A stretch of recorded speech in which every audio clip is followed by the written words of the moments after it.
Fully CNC அந்த மிஷினுக்குள்ளே நம்ம போகிறோம். இப்போ முதல்ல நம்ம பார்த்தது HPBன்னு ஒன்று பார்த்தோம். அதில் இண்டக்ஷன் மோட்டர் அப்படின்னு சொன்னேன். அதுக்கப்புறம் HPBS அப்படின்னேன். அதில் வந்து சர்வோ மோட்டர் இருக்குது, எக்ஸும் ஒய்யும் சர்வோ அப்படின்னு சொன்னோம்.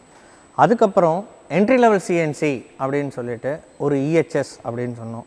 அதில் வந்து உங்களுக்கு மோட்டரைஸ்டு க்ரௌனிங்கோட இருக்கக்கூடிய சிஎன்சின்னு. இது வரைக்கும் சொன்னது எல்லாமே ஜிஎம்டின்னு சொன்னோம். ஃபுல்லி சிஎன்சி அப்படின்னு வரும்போது இங்கே அந்த மிஷின் யாங்லி அப்படின்னு போயிடும்.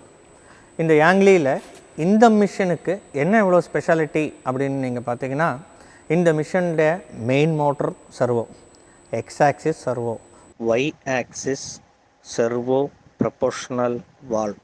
இதெல்லாம் பத்தாதுன்னு இது கூட இருக்கக்கூடன டைகுஷன், அதாவது க்ரௌனிங் அப்படின்றது ஹைட்ராலிக்கில் கொடுத்துருக்காங்க. இதனால் என்ன பெனிஃபிட் அப்படின்னு கேட்டிங்கன்னா, வரக்கூடிய speed, approach speed 200 mm, bending speed 16 mm, return speed 200 mm சொல்லிட்டு ஹை ஸ்பீடு மிஷினும் ஹை அக்யூரசி மிஷினாக இது உருவாக்கப்பட்டுள்ளது. இதில் அடுத்த விஷயம் என்னென்னா, இது வரைக்கும் நீங்கள் பார்த்த எல்லா மாடல்லையும் இந்த மிஷின் எல்லாம் மோட்ரு ஓடிட்டே இருக்கும். நீங்கள் எப்போல்லாம் கொண்டு வந்து ஷீட் வச்சு பெடல் போடுறீங்களோ அந்த பெடல் போடும்போது அது பெண்டாகி கொடுக்கும். ஆனால் செய்யாத போதும் எடுத்து வைக்கக்கூடிய நேரத்துலையும் இந்த மோட்டர் ஓடிட்டு தான் இருக்கும். இந்த மிஷினில் அப்படி கிடையாது. இது சர்வோ டிரைவ் பண்ணுறதால எப்போ நீங்கள் ஷீட்டை கொண்டு வந்து எப்போ பெண்டிங் ப்ராசஸ் நடக்குதோ அப்போ மட்டும்தான் அந்த மோட்டரே ஓடும், மற்ற நேரத்தில் மோட்டர் ஓடாது. இதனால் நமக்கு யூனிட்டில் 40% வரைக்கும் சேவ் பண்ண முடியும் அப்படின்றது தான் இதோடைய விஷயம். இப்போது நம்ம சர்வோ சிஎன்சியோடைய ட்ரைவை பார்க்குறோம். இதுதான் அதோடைய பேனல். சர்வோ ட்ரைவ்ஸும் எஸ்டன் சர்வோ ட்ரைவ் தான் மெயின் சர்வோ ட்ரைவாக போட்டிருக்கக்கூடிய விஷயம். இதை நீங்கள் பார்த்தாலே உங்களுக்கு இதோடைய ப்ரிப்ரேஷன்ஸ் எப்படி இருக்குன்னோ, இதோடைய அக்யூரசி லெவல் என்ன இருக்குன்னோ இந்த ட்ரைவை பார்த்தே நீங்கள் தெரிஞ்சுக்கலாம். எவ்வளோ தூரம் பண்ணியிருக்காங்க அப்படின்னு பார்த்து தெரிஞ்சுக்கலாம். இங்கே பார்த்துட்டிங்கன்னா இதுதான் ரெக்ஸோத்துடைய வால்வு கொடுத்துருக்கோம், மோட்டோர்ஸ் இங்கே கொடுத்துருக்கோம். ஹைட்ராலிக் வந்து டேங்கெல்லாம் சின்னதாகிடுச்சு. ஸோ அதனால் இவ்வளோ ஸ்பேஸ் வந்துடுச்சு.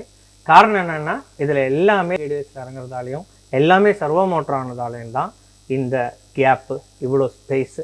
இந்த டூலிருந்து இந்த இடம் டச் பண்ணுற வரைக்கும் தான் நம்ம த்ராட்டுன்னு சொல்லக்கூடிய ஏரியா.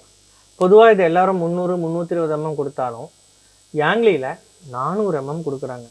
அதனால் 3200 mm ஜாபில் 400 mm வரைக்கும் இதில் டச் ஆகிற வரைக்கும் ஃபுல் சைஸ் ஜாபு நம்மளால் போட முடியும். அதுதான் இதோடைய அட்வான்டேஜ். அதுக்கு அடுத்தது எல்லா சிஸ்டத்துலேயும் இருக்கிற மாதிரி இங்கேயும் 4 ஃபிங்கர்ஸ் நாங்கள் கொடுத்துருக்கோம். அதே LMK டிவைஸில் வச்சுருக்கோம். அடுத்தது நீங்கள் பார்க்க வேண்டியது ரெக்ஸோர்ட்டுடைய வால்வ் போட்டிருக்கோம், தண்ணி பம்ப்ஸ் போட்டிருக்கோம்.